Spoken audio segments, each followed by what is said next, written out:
হরি বল হরি বল হরি বল।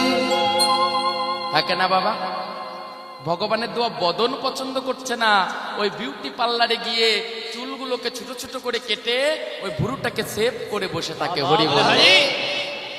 ওমা মা মানে কি জানো মা? মা মানে মাটি গো, মাটি। মাটি যদি ভালো হয়, লক্ষ্য করে দেখবে কুমোর ভাই কত সুন্দর প্রতিমা তৈরি করে, তদ্রূপ কোন মায়ের যদি মাটি ভালো হয় তাহলে সে মায়ের সন্তান ভক্ত হবেই হবে। নিতাই গৌর হরি বল হরি বল। বল হরি বল। কিন্তু মাটি কি আর ভালো হয় গো মা? গোড়ায় ঘুম ধরেছে, আগার দিকে তাকিয়ে লাভ আছে? আর লাভ নেই। আমার কথাগুলো বোঝা যাচ্ছে? হরি বল।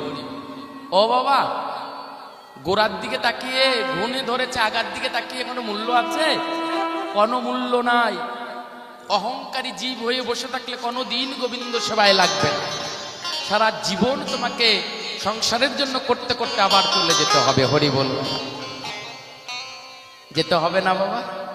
পিতামাতা মরে গেলে গয়াকাশী বৃন্দাবনে গিয়ে আমরা পিণ্ড দিয়ে আসি, কিন্তু মহাজন বলল পিতামাতা মরে গেলে গয়াকাশী বৃন্দাবনে যেতে হতো না।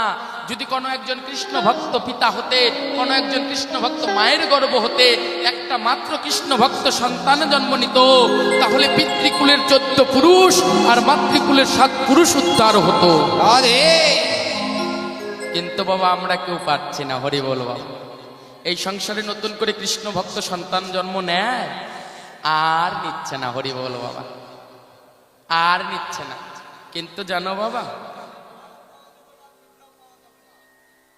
দেখেছো বাবা, এখনকার দিনে আর পাওয়া যাচ্ছে না। হরি বল বাবা।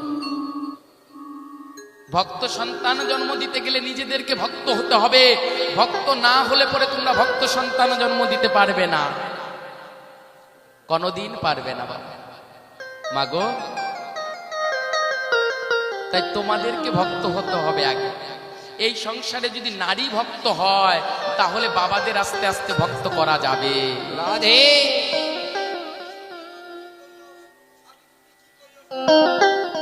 দেখেছো বাবা, নারী তো আর স্বামী সেবা করেই না। হরি বল। স্বামী সেবা করলে আর ভগবানের সেবা করতে নাই। হরি বল। স্বামী সেবা করতে গেলে পারলে আর ভগবানের সেবা করতে হয় না। নারী তো আর স্বামী সেবা করেই না।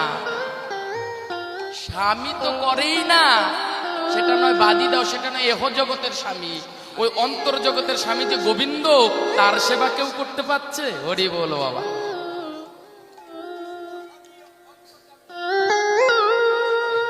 দেখেছো বাবা,